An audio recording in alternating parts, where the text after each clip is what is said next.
తెలుగు వారికి తాజా సమాచారం అందించడానికి తొలి అడుగు వేస్తున్న న్యూస్ వన్ తెలుగు ఛానల్ కు స్వాగతం.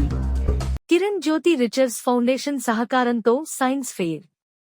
బాపట్ల జిల్లా కురిసపాడు మండలం దైవాల రావూరు జిల్లా పరిషత్ ఉన్నత పాఠశాల ప్రాంగణంలో కిరణ్ జ్యోతి రిచర్స్ ఫౌండేషన్ సహకారంతో సైన్స్ ఫెయిర్ నిర్వహించడం జరిగింది. ఈ కార్యక్రమందు చుట్టుప్రక్కల మండలాల నుండి 20 పాఠశాలల విద్యార్థులు పాల్గొన్నారు. ఈ సైన్స్ ఫెయిర్లో భాగంగా వివిధ రకాల 54 ప్రాజెక్టులు విద్యార్థులు ప్రదర్శించడం జరిగింది. ఈ కార్యక్రమంలో ముఖ్య అతిథులుగా కిరణ్ జ్యోతి రిచర్స్ ఫౌండర్ కందెపు రాజశేఖర్ ప్రారంభించారు. ఈ కార్యక్రమంలో పాఠశాల ప్రధానోపాధ్యాయులు జి ఏడుకొండలు, ex service man Sesha Reddy, science టీచర్లు, ఉపాధ్యాయులు, విద్యార్థులు పాల్గొన్నారు.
ఈరోజు మేము స్మార్ట్ హెల్మెట్ తయారు చేసాము.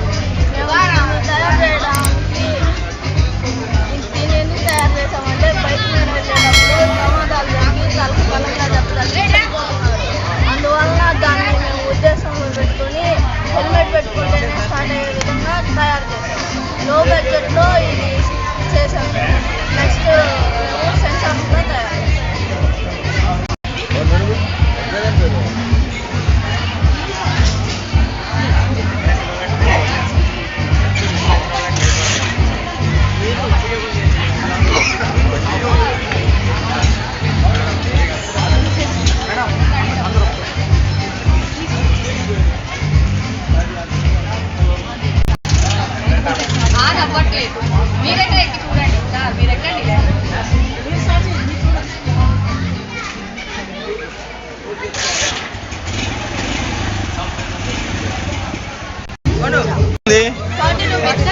చూపించండి అది.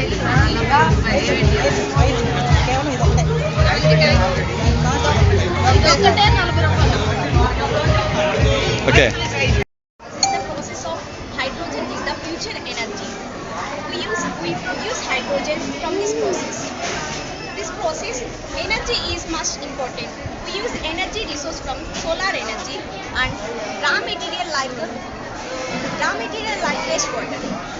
In this process, three units in this place. First has 2 compartments. One is filtering unit and another is purified unit. The water sent to the hydrolysis of water. The water is go to in the cooling unit. In this process, this process recycle with the hot water float in the water, and cooling water is in the bottom. The cool water sent to the hot water by heating. The hot water sent to the cooling unit. This process like hot water, cooling water, hot water, cool. This process like this. This is the process. The two units connected with the anode and cathode. Anode is hydrogen and cathode is oxygen. This is the process. మా news 1 Telugu ఛానల్ని subscribe చేయండి.